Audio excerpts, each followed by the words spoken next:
raison pour Ah, laquelle ça interfère avec. ah, ok, je vois, pas de souci, pas de souci. Ok, quel était le projet que tu avais choisi de travailler? C'était, si vous voyez mon écran, donc on avait quatre projets sur lesquels on va travailler.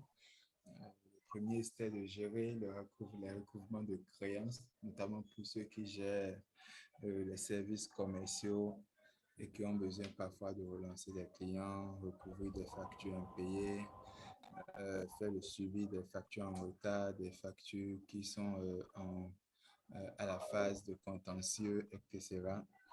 Ou éventuellement de recenser les nouvelles factures et de pouvoir faire quand même un point du niveau de recouvrement à un moment donné, etc.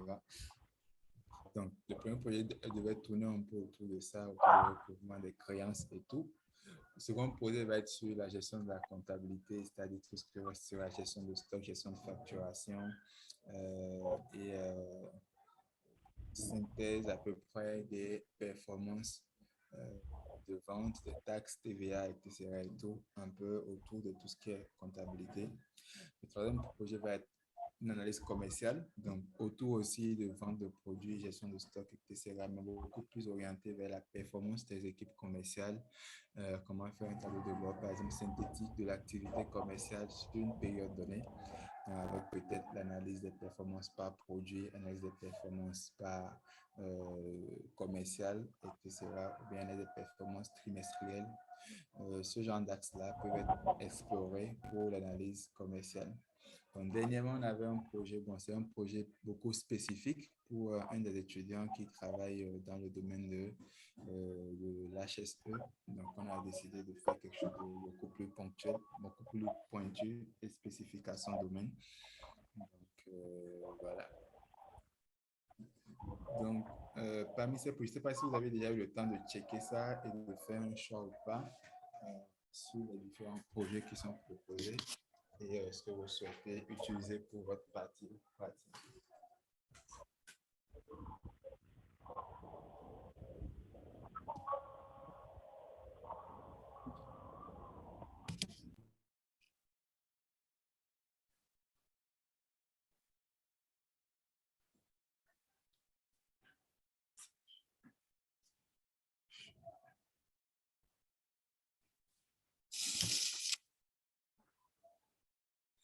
Allô?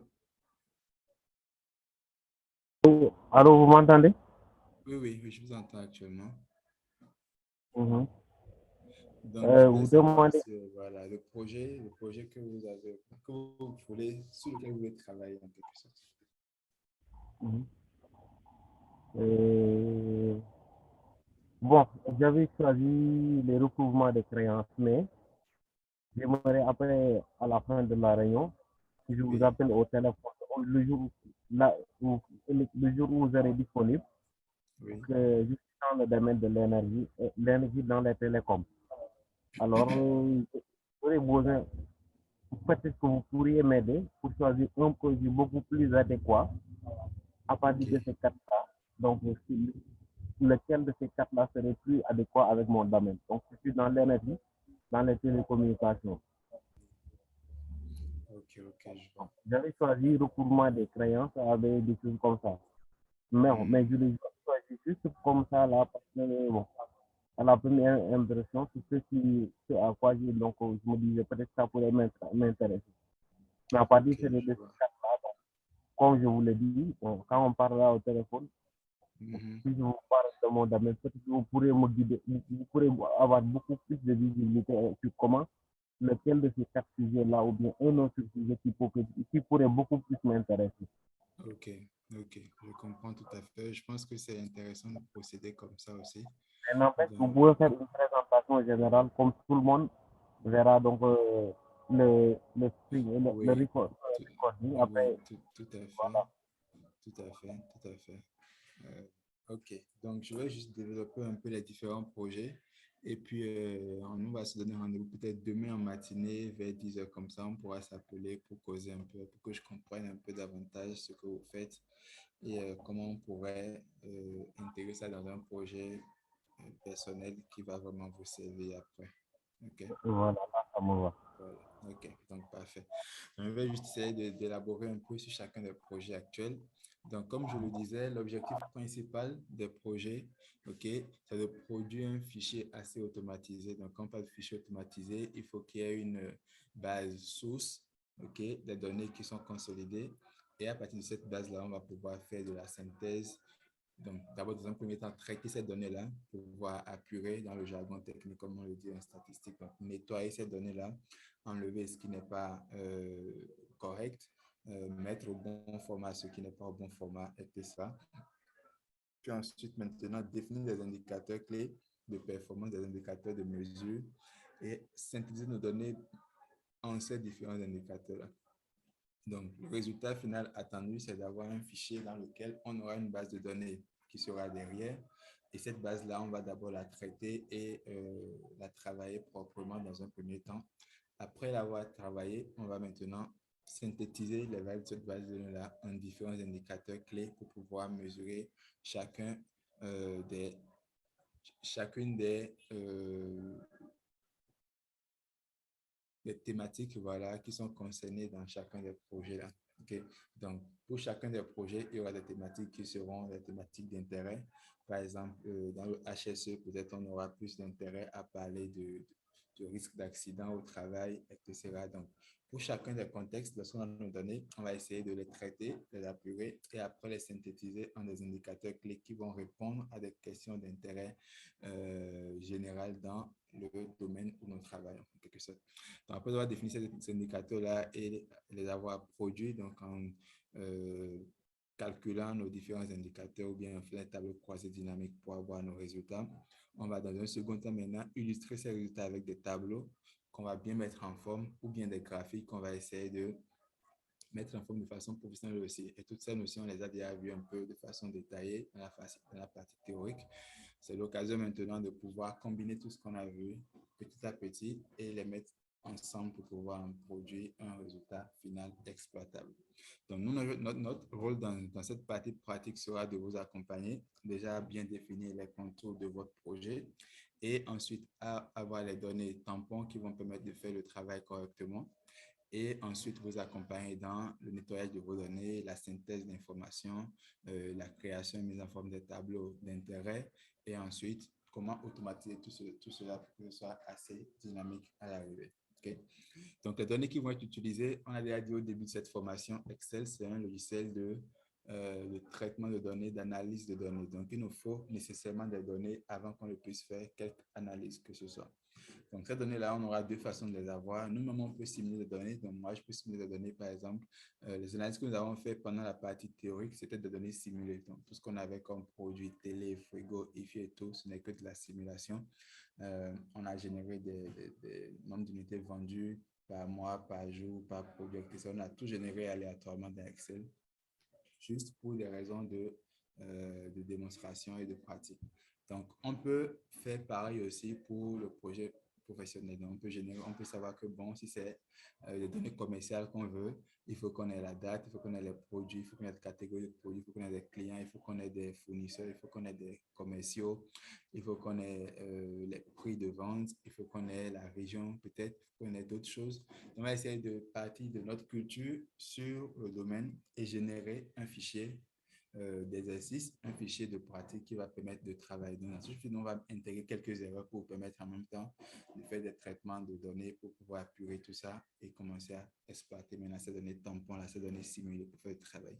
La deuxième façon d'avoir les données serait au cas où, par exemple, quelqu'un veut faire un projet qui est strictement rattaché avec son domaine d'activité. Donc, il peut prendre une partie de ces données réelles. Donc, par exemple, si en entreprise, vous avez accès à des données qui ne sont pas, comment on appelle, euh, très inaccessibles à vous, donc que vous pensez que vous pouvez quand même prendre une partie et travailler dessus, parce que les données seront protégées de toute façon. Nous, on ne va pas récupérer vos données, donc si ces données d'entreprise, on ne va pas les prendre, c'est vous qui allez avoir accès à ces données-là et travailler dessus. Et si vous pensez que vous pouvez avoir des morceaux de données au niveau de votre entreprise qui ont déjà le format que vous utilisez pour travailler chaque jour, que vous voulez passer sur cette base-là, pour faire vos analyses. Ça peut vous aider à pouvoir généraliser après sur vos vraies données en entreprise. C'est aussi une option. Donc, on peut avoir des données réelles qui viennent de vos données que vous utilisez couramment. Okay? On va prendre ces données-là et travailler dessus, les appuyer, mettre au bon format, etc. pour pouvoir faire la partie pratique avec. Donc, une fois qu'on a nos données, maintenant, il va être question d'établir, de définir la méthodologie et les grands axes qui vont contribuer à la réalisation de notre projet pratique. Okay? Donc, ici, moi, j'ai essayé de définir quelques grands axes, okay, qui vont être suivis. Maintenant, ce n'est pas exhaustif. C'est juste pour donner quelques indications, quelques grandes lignes. Et dans la pratique, maintenant, on va essayer à chaque fois de voir, pour avoir, par exemple, une feuille consolidée des factures créées, de quoi on a besoin. Déjà, il faut qu'on sache une facture comporte quoi comme information. Ça va comporter numéro de facture, ça va comporter date d'émission de la facture, ça va comporter les différents produits achetés, ça va comporter l'identifiant du client, ça va comporter le nom du client, ça va comporter le téléphone du client, ça va comporter le prix unitaire, ça va comporter le montant total de la facture. Vous voyez, toutes ces informations-là, on va essayer maintenant de les implémenter, de les intégrer sur une feuille de consolidation de facture. Donc, quand je mets juste grande ligne 1, avoir une feuille de consolidation des factures, ça ne veut pas dire quelque chose qui va venir dans l'air comme ça, non. Ce seul point-là, ça peut impliquer une journée complète de travail pour déjà réfléchir à une feuille de consolidation de facture va contenir quoi. OK. Et comme je l'ai dit tout à l'heure, par exemple, commencer à réfléchir à une facture. OK. Donc, il faut dire qu'on voit le numéro de facture, date d'émission, les différents produits, les codes produits, les prix produits, l'identifiant client, la taxe, etc., le montant global, s'il y a une remise éventuellement. Tout ça, ce sera des paramètres qui vont permettre de créer une feuille de consolidation de factures créée. Donc, première ligne seulement déjà, on va devoir faire une table assez grande qui va avoir toutes ces différentes variables-là pour que chaque ligne puisse correspondre à une facture bien synthétisée. Vous voyez un peu. Donc, pour le premier projet, par exemple, qui va être consolidation de créances, déjà parlant de consolidation de créances, ça veut dire qu'on aura des factures qui sont émises et qui doivent échoir à des échéances données. Donc, peut-être une facture qui est mise aujourd'hui doit échoir dans 1 mois, dans 2 mois. Et nous, on doit faire ce suivi-là de recouvrement pour s'assurer que d'ici 2 mois, le gars va payer sa facture. S'il ne paye pas, après le délai, il est déjà en retard. Ce ne peut pas 2 mois après le délai, peut-être qu'il est déjà en contentieux. Il faut qu'on prenne des actions, qu'on le relance, etc. Et tout. Donc, pour pouvoir faire ce projet-là qui va gérer toutes ces phases de l'activité, il faut que nous puissions avoir dans un premier temps là où les factures créées vont se retrouver. OK, donc c'est ce que le premier point là stipule. Le deuxième point, ça va être d'avoir une feuille dans laquelle chaque fois qu'un client paye quelque chose, pour peut-être soit régler complètement sa facture, soit régler une partie de sa facture, il faut qu'on enregistre ça quelque part et que notre fichier puisse consolider tous les règlements de facture qui ont été faits. Donc, par exemple, on aura une autre feuille qui va consolider tous les règlements. Peut-être pour la feuille règlement des factures, on aura besoin de quoi? Le numéro de la facture qui a été réglée, le montant initial de la facture qui a été réglé, le montant qui vient d'être versé, la date où le versement a été fait, peut-être le client qui est sur cette facture, quelques informations qui nous permettront de pouvoir suivre, voilà, telle facture qui avait tel montant, on a tel montant qui a été réglé, peut-être il reste encore tel montant à régler. On va réfléchir après pour voir qu'est-ce qu'il faut qu'on mette sur la feuille règlement pour pouvoir suivre les différents règlements, pour voir combien reste, etc. Et tout. Ça fait la deuxième feuille. Dans un troisième temps, on va avoir une autre feuille maintenant pour gérer ceux qui sont déjà en retard. Il faut qu'on les recense quelque part. Supposons qu'on a 1000 factures dans notre feuille de consolidation de factures et qu'on a 550 règlements, okay, qui ne portent que sur 350 factures. On ne pourra pas commencer par regarder dans ces deux feuilles-là aléatoirement pour identifier rapidement tous ceux qui sont en retard, ceux qu'il faut qu'on relance, ceux qui sont en contentieux, etc. Donc, on peut le faire, mais on peut synthétiser cette liste restreinte-là des personnes en retard à relancer urgemment sur une autre feuille maintenant qui va se mettre à jour automatiquement au fur et à mesure que les gens payent leurs factures.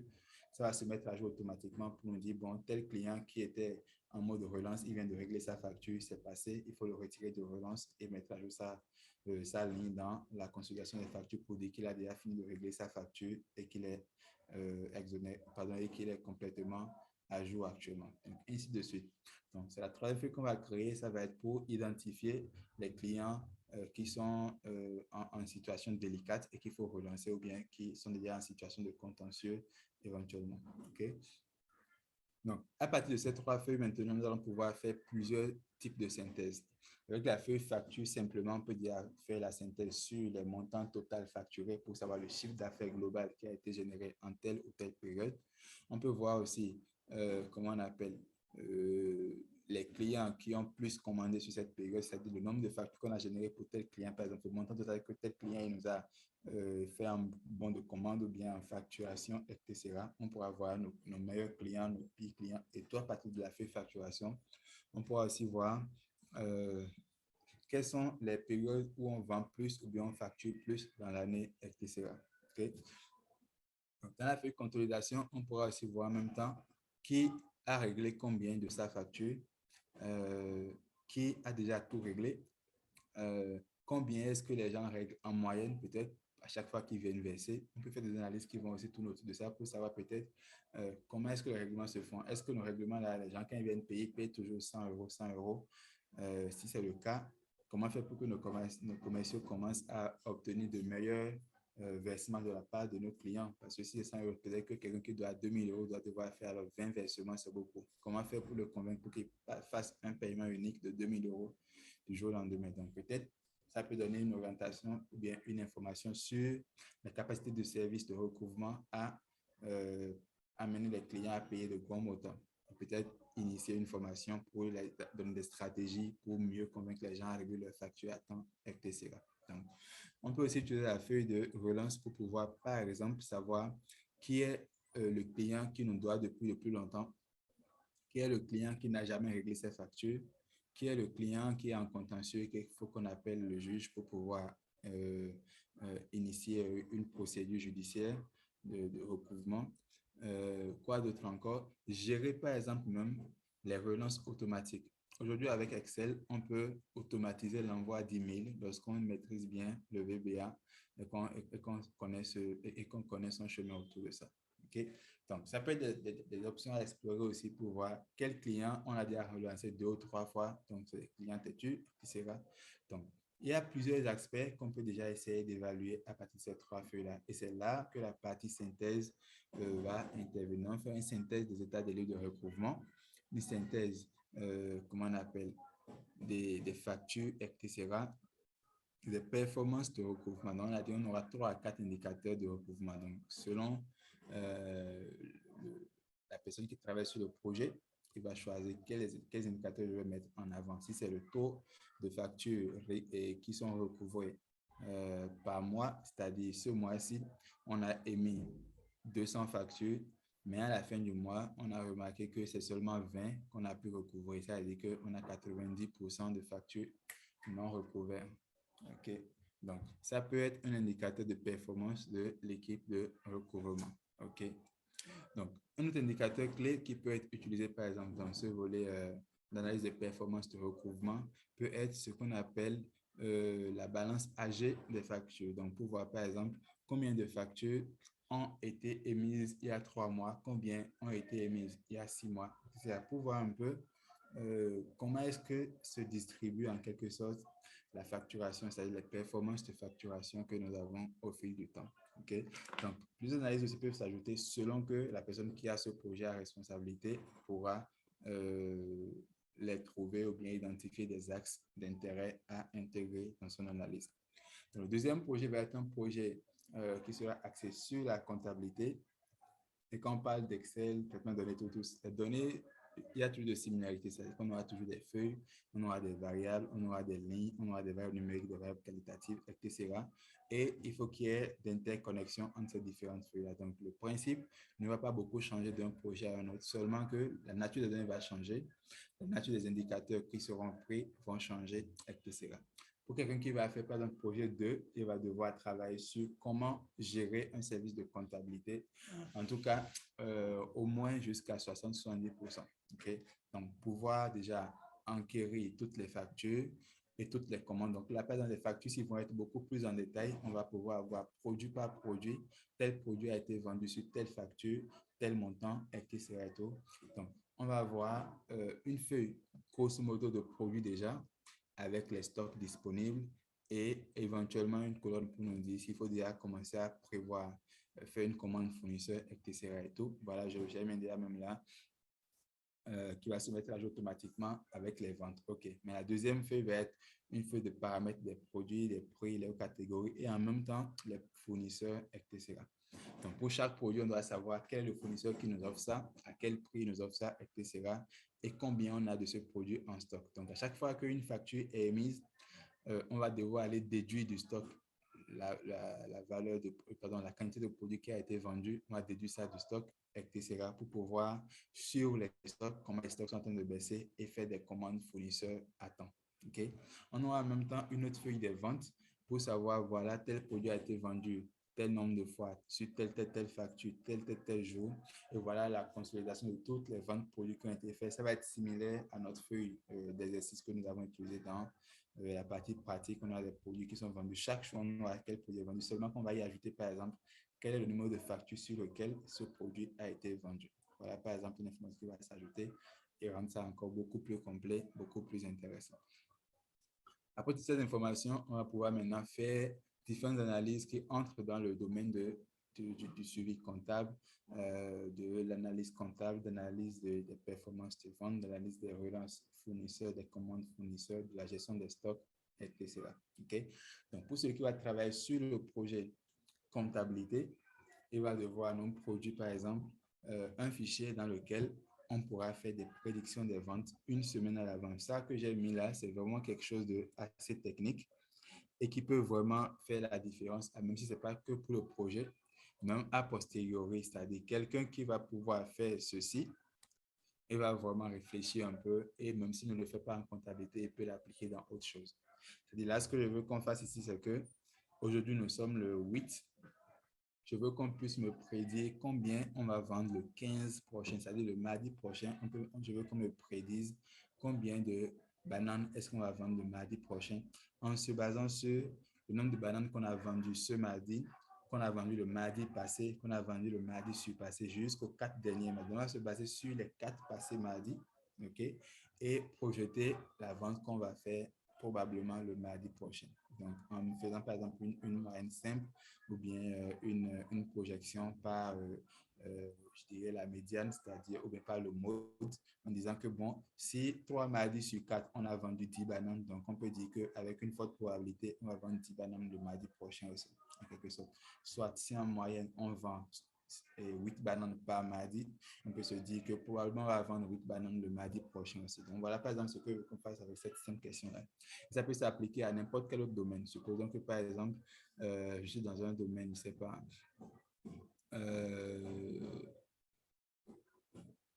qui n'a rien à voir. Supposons, à part la vente, qu'est-ce qu'on peut avoir?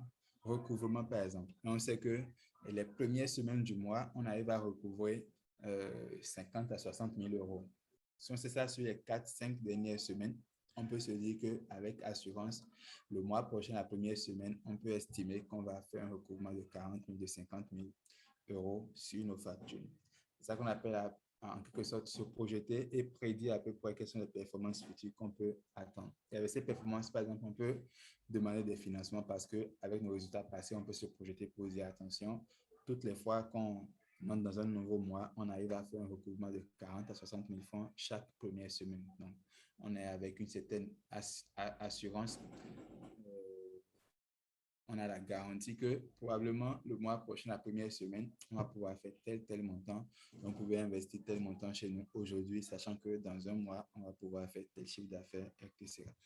Donc, en même temps, à côté de ça, on veut que la comptabilité puisse pouvoir faire la synthèse d'informations sur les volets vente totale, commande fournisseur, prédiction des ventes, comme j'ai dit dans le link, euh, dans l'option précédente, c'est dans je dirais, la ligne précédente, OK? Je manque d'articles, mais OK. Donc, prédiction des ventes, état des stocks, et tout ça, comme je dit, état des stocks, par exemple, ça va être de regarder les stocks de vente.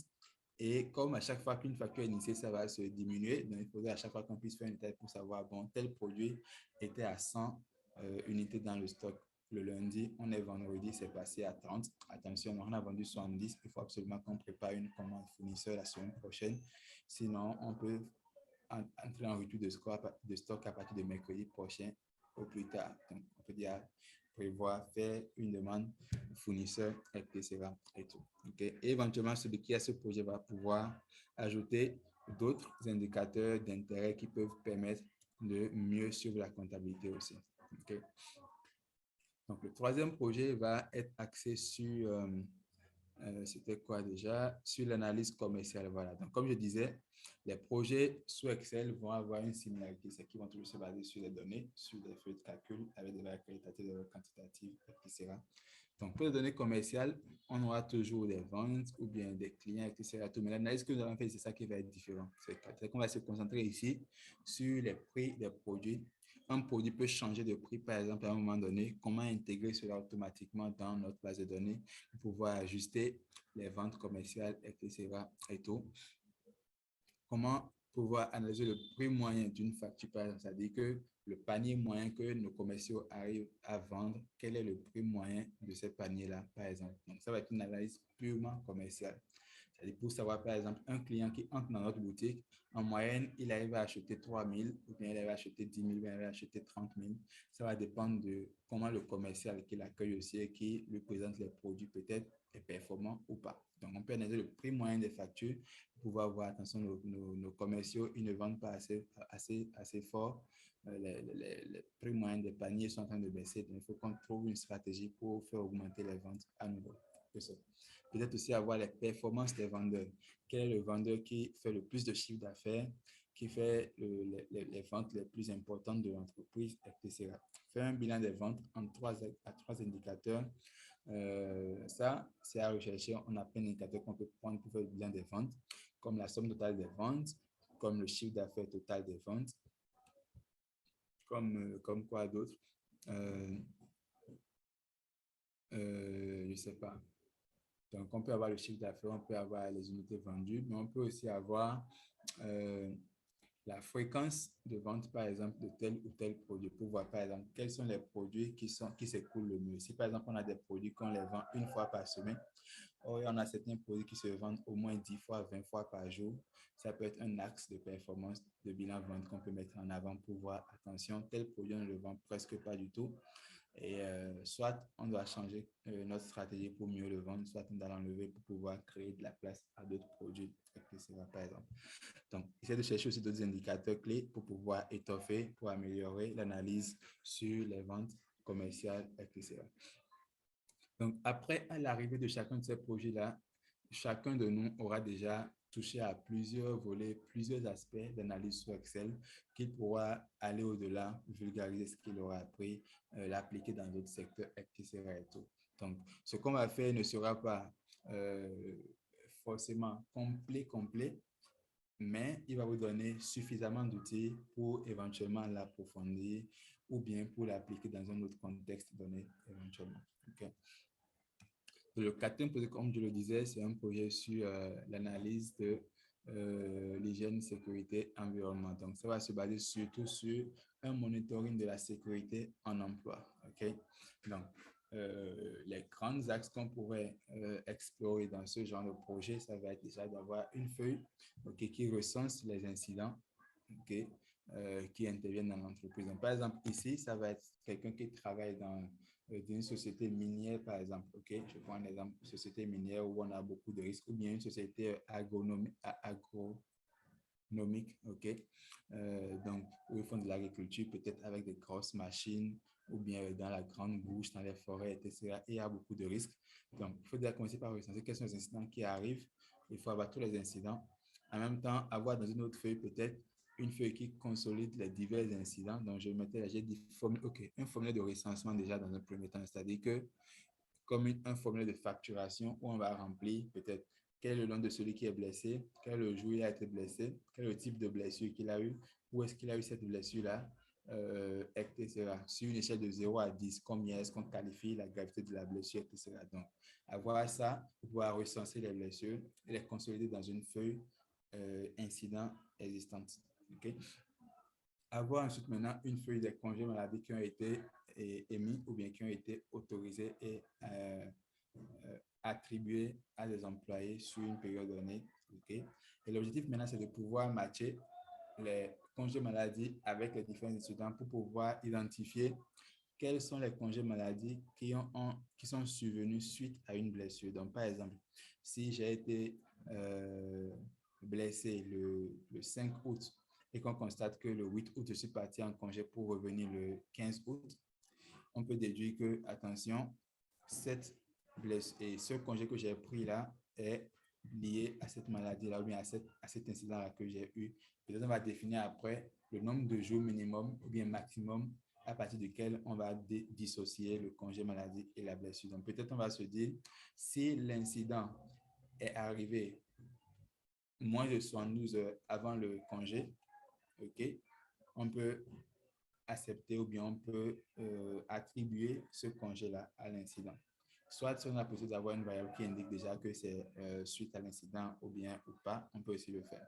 Mais si on veut, on va faire un peu d'acrobatie mathématique derrière pour dire, bon, voilà la base existante et on sait que les congés généralement sont autorisés un mois à l'avance.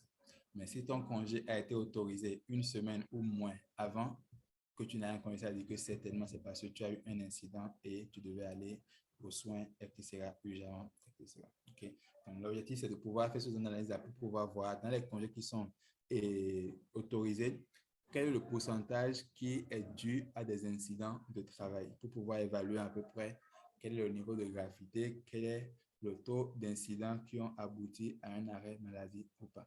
Donc, toujours est-il que dans ce secteur, moi, je n'ai pas trop de visibilité. Donc, comme notre camarade, il a plus de visibilité dedans, il va savoir mieux quels sont les indicateurs que je peux mesurer avec mon travail au quotidien, comment est-ce que je fais pour pouvoir mieux analyser, je dirais, le risque, la sécurité, les incidents et les monitorer proprement dans l'entreprise.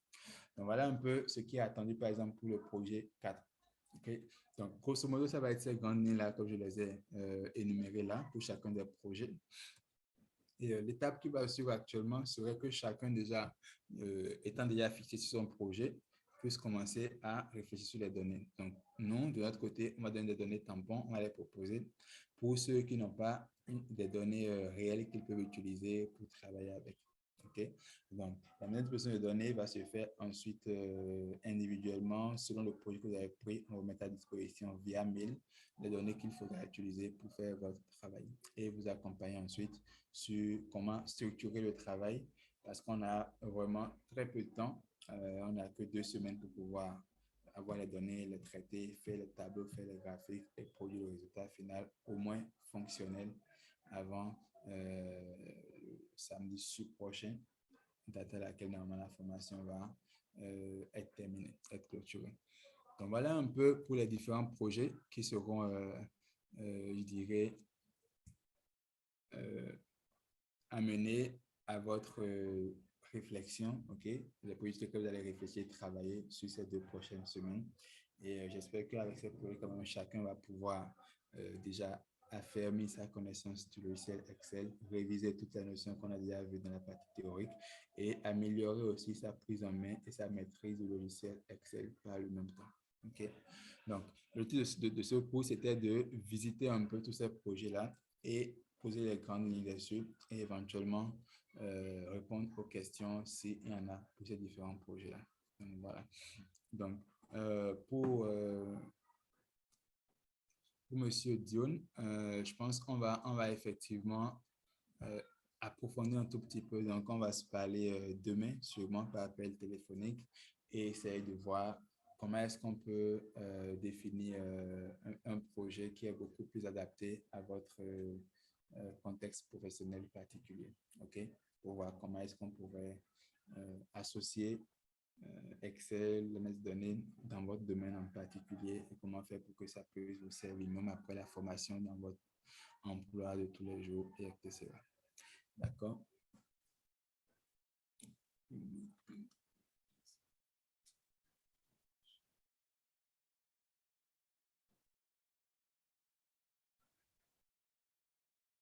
OK.